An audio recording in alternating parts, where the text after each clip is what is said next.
Salve, Wanyambe. Selamat pagi saudara-saudari yang dikasihi Kristus. Mari kita mengawali hari baru dengan mendengarkan firman Tuhan yang diambil dari Injil Lukas pasal 12 ayat 54 sampai dengan 59. Tuhan bersamamu. Inilah Injil suci menurut Lukas. Pada suatu ketika, Yesus bersabda kepada orang banyak, "Apabila kalian melihat awan naik di sebelah barat, segera kalian berkata, akan datang hujan." Dan hal itu memang terjadi. Dan apabila kalian melihat angin selatan bertiup, kalian berkata, hari akan panas terik. Dan hal itu memang terjadi. Hai orang-orang munafik, kalian tahu menilai gelagat bumi dan langit, tetapi mengapa tidak dapat menilai zaman ini? Dan mengapa engkau tidak memutuskan sendiri apa yang benar? Jika engkau dengan lawanmu pergi menghadap penguasa, berusahalah berdamai dengan dia selama di tengah jalan. Jangan sampai ia menyeret engkau kepada hakim dan hakim menyerahkan engkau kepada pembantunya, dan pembantunya itu melemparkan engkau ke dalam penjara.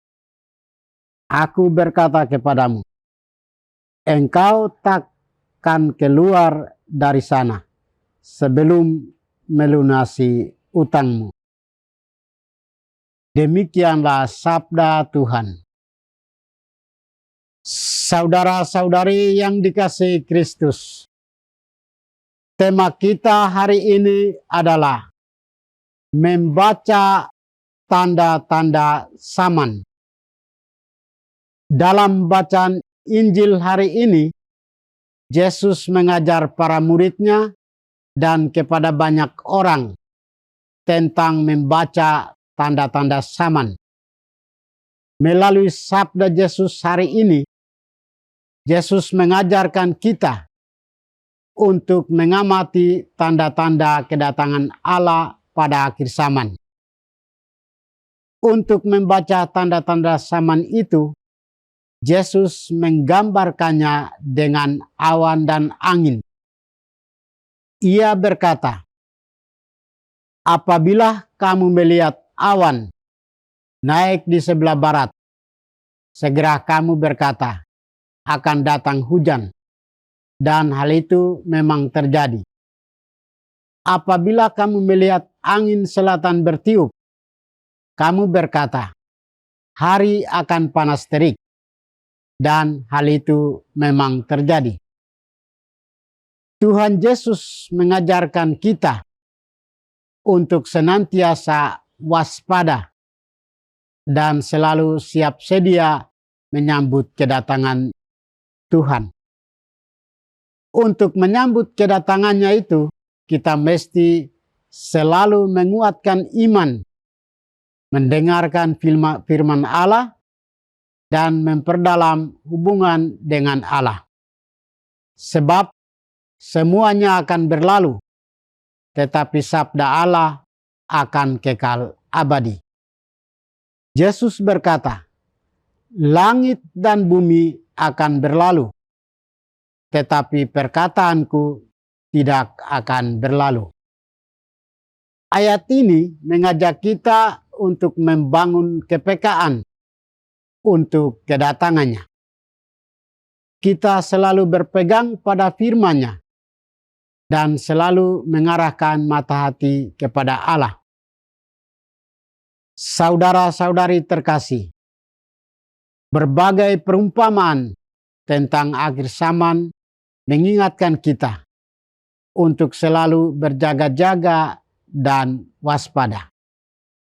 Ibarat apa yang akan terjadi pada pergantian musim. Demikianlah kita perlu menafsirkan apa yang terjadi atas hidup kita. Sabda Yesus bukan untuk menakut-nakuti, akan tetapi mengingatkan kita untuk tetap waspada dan berjaga-jaga agar kita boleh selamat. Tuhan Yesus mengajak kita semua untuk dewasa dalam iman. Kedewasaan iman itu tidak bergantung pada tanda, tetapi pada kesadaran iman akan relasi mendalam dengan Tuhan. Rasul Paulus mengajak kita untuk merenungkan segala dinamika hidup kita. Ia sendiri menyadari bahwa Tuhan sungguh hadir dan berkarya dalam hidup manusia. Tuhan setia dan mengasihi dan rela mengampuni orang-orang yang bertobat dan mau bangkit dengan hidup yang baru dalam iman. Rahmat dan belas kasih Allah melalui sengsara, wafat dan kebangkitan Tuhan Yesus yang membebaskan kita dari hukuman dosa dan mengantar kita pada hidup baru sebagai orang-orang yang diselamatkan. Marilah dengan bijak melihat dan membaca tanda-tanda zaman agar kita tidak kaget ketika ia datang. Mari selalu terbuka pada kuasa Roh Kudus yang menggerakkan hati kita untuk menyambut kedatangan akhir zaman dengan tenang dan sukacita. Tuhan memberkati kita. Marilah kita berdoa. Tuhan, pagi ini kami kembali naikkan puji dan syukur kepadamu. Terima kasih sudah menjaga kami saat kami tidur maupun bangun. Terima kasih untuk udara sejuk dan segar pagi ini. Kami mohon, bukalah mata hati kami, agar kami mampu memandang kemurahan dan karya-Mu.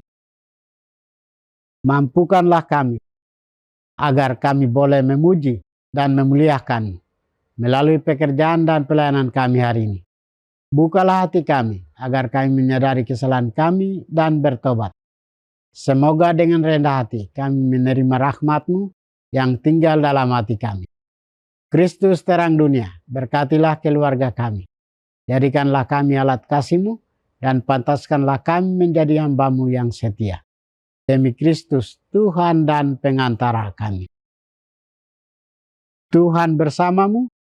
Semoga kita sekalian, orang-orang yang kita kasih dan doakan, seluruh aktivitas kita hari ini, dibimbing, dilindungi, dan diberkati oleh berkat Allah yang Maha Kuasa, Bapa dan Putra dan Roh Kudus.